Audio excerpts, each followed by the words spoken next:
A blizzard is a type of severe weather. It is important to understand how to know when they are coming and how to stay safe.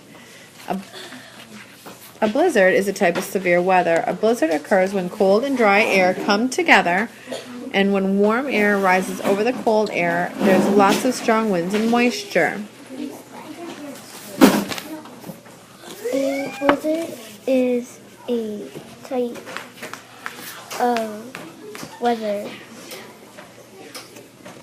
but it is a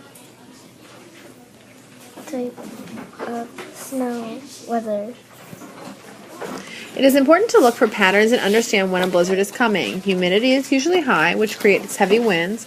Conditions at the cold front flavor a blizzard when the temperatures are already cold and the air is moving quickly. The cold temperatures will usually create a snowstorm.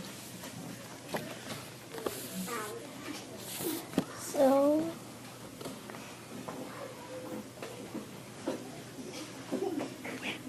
wind outside, it will be cold. To stay safe in a blizzard, you should have an emergency kit, stay indoors, and eat lots of food to stay warm. You should have a gas tank and wear warm clothes.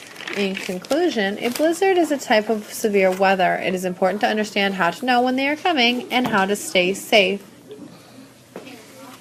Put on warm clothes to keep warm. But when you go outside, put on more warm clothes and eat lots of food.